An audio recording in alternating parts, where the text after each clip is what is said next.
Hi everyone, welcome to my YouTube channel. I'm Vera and I know that you don't know me yet, so it's the second try to record this video, as the last video I had made lost somewhere in the Adobe Premiere Pro space. So I'm the Ukrainian girl, lived and live now in Ukraine, and now we have the alarm. So I'm the Ukrainian girl, lived and live now in Ukraine, and I'm going to tell you about our long and huge history, as the vast majority of the foreigners I communicate with think, or I hope now, thought that Ukraine was just a part of the Russia and doesn't have its own culture, history, values, nation, and etc. So I'm going to tell you about the first settlements on our land. It's nearly 4th or 3rd century BC. The first settlements appeared on Ukrainian land approximately a million years ago. The oldest monument in Ukraine is the place near village Koroleva in Transcarpathia. Actually, there are many different places in Ukraine which confirm the habitation of people, settlements, and civilization before our era. Tropillas culture is the first civilization on our land. The name Tropilla originates from the village near Kiev, Tropilla. This culture existed for approximately 1,500 years. It's from the 4th century BC to the middle of the 3rd century BC.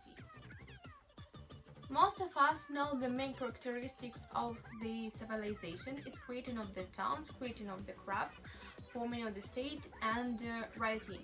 So, Tropilla's people had 3 or 4 points here. Their main occupation were reproductive farming and breeding of animals such as pigs, cattle, sheep, and goats. They were also sowed barley, millet, and wheat. Also, they were engaged in pottery and painting products. They did not only believed in the magical power of the ceramic images, but they reflected their thoughts, beliefs, and experiences in them. Gradually, these pictures turned into a pictographic writing, so one picture, a pictograph, conveyed the whole message. Their settlements were small at first, with only 50 or 60 people in it, but later they began to build the gigantic settlements, proto-cities, with a population of up to 10,000 citizens. And now I'm going to tell you about 3 tribes which assimilated on Ukrainian lands from the 9th century BC to the 3rd century BC. It's Cimmerians, Scythians, and Sarmats. So, the first among the inhabitants of the Ukrainian steppe to learn how to make iron were the Cimmerians. They are also associated with the beginning of the Iron Age in our region. The Cimmerians are nomadic Iranian-speaking people who traveled from the Lower Volga region to the Black Sea steppes in the 9th century and reigned here for 2 centuries. Actually, the Cimmerians are the first people whose name is known to us. It was preserved in the written sources, such as Syrian and Greek Odyssey by Homer, and actually all written references about the Cimmerians are related to their military campaigns.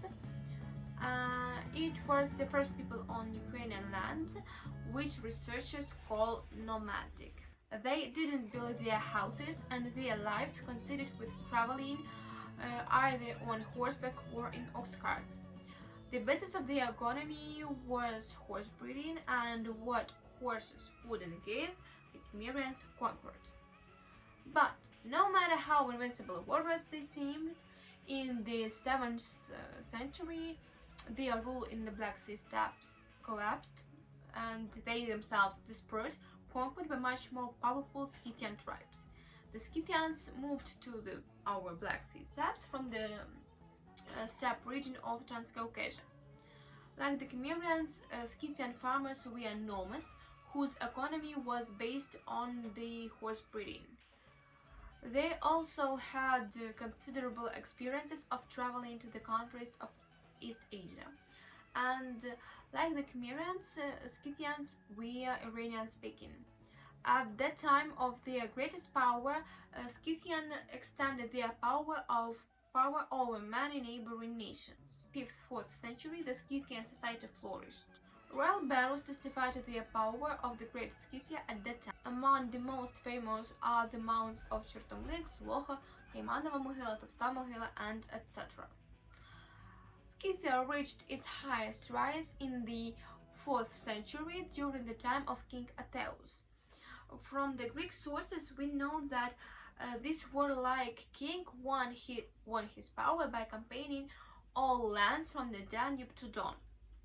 And the fact that he minted his own coin was a proof of the power of the lands that Atreus owned.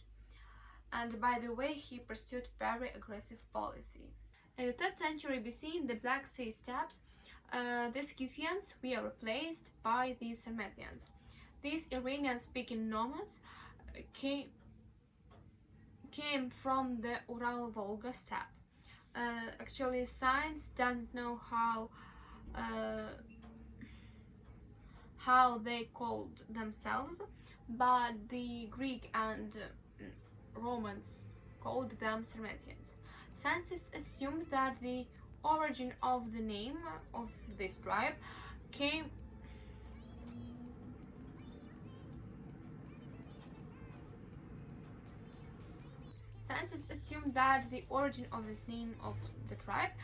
from the ancient Iranian word Sauramant, which means girdled with the sword. I think you didn't hear it here. I think you didn't hear it, but there was a end of the alarm warning siren. Yes. So, girdled with a sword. It should be remembered that you can hear it now. It should be remembered that along with the Athenian Sarmatians, ancient authors also used others.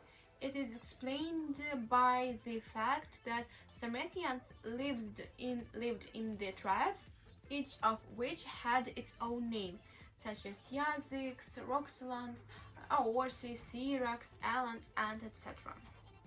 According to the legend recorded by Herodotus, the Sarmatians came from the marriage of the Scythians with the Amazons, a fearless warrior women.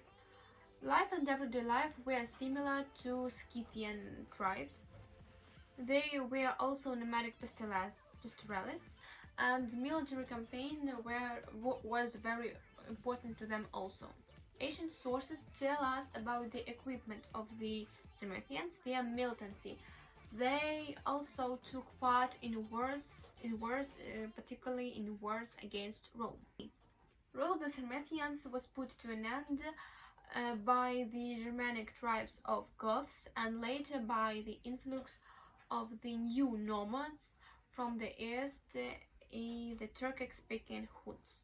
That's all for today, and I want to ask you to subscribe my channel, to smash like button, to write like something in comment, and thank you for watching this video. Thank you for supporting Ukraine. See you soon.